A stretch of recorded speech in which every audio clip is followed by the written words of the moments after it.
Susunugin mo ba yung bahay natin? Ano nangyayari sa'yo? Gusto kong sunugin si Totoy Pato. Hanggang maging abo na lang siya.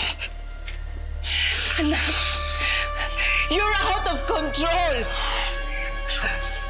Congressman ka! Sa labas ng mansyon na ito, lahat ng mata ng tao sa'yo nakatingin. Kontrolin mo yung sarili mo, kung hindi na ikababaksak mo at kababaksak ng pamilya natin. You don't understand me. No one understands me! Make me understand you! Ipaintindi mo sa akin, ano ba ang nasa utak mo, anak? Gusto kitang tulungan! Buong buhay ko, Ma. Kahit anong gawin ko, kahit anong sabihin ko, parang may kulang. Hindi ko makuha ang pagmamahal ng tatay ko.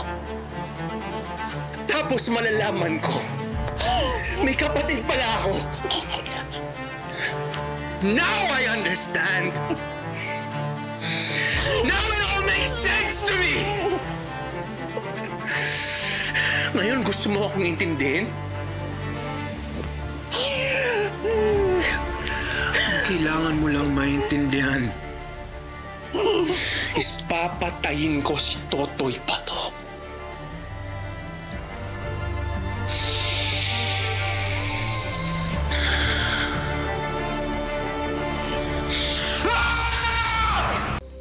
Because the enemy of our enemy is our friend. At sa ngayon, wala nang ibang mas matinding kalaban ng mga Perez maliban sa'yo at sa amin.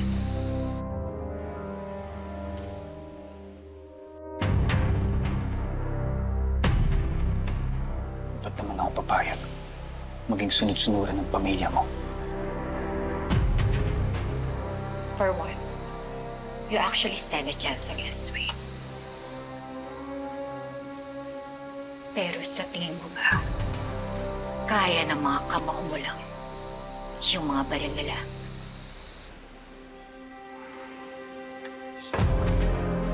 Kapag sumanib ka sa amin, kayang-kaya natin silang matumpayan ng magkasama. Ayaw mo ba siyang balikan? Sa lahat ng ginawa niya sa pamilya mo.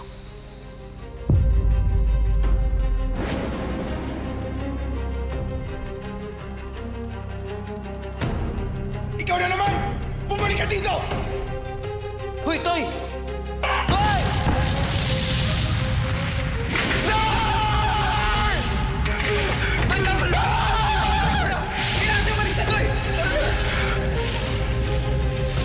Isipin mo na lang yung angko. Kapag nakaligtas siya sa operasyon, kakailanganin mo ng malaking halaga para sa pagpapatuloy ng pagpapagamot niya. At handa kaming kumastos para sa'yo. Kahit anong gusto mo. That's how much we want you, Totoy. At kapag umanib ka sa amin, makakapakiganti ka na. May job security ka pa. It's a win-win for you and for us.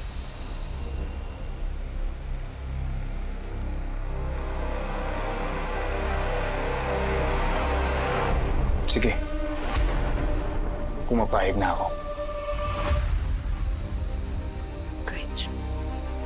I'll get in touch with you soon. Mag-iingat ka. Arlo J. Caparas, Totoy Pato. Weeknight, 7:15 p.m. Pagkatapos ng angkya ng Section E sa Primetime Primera.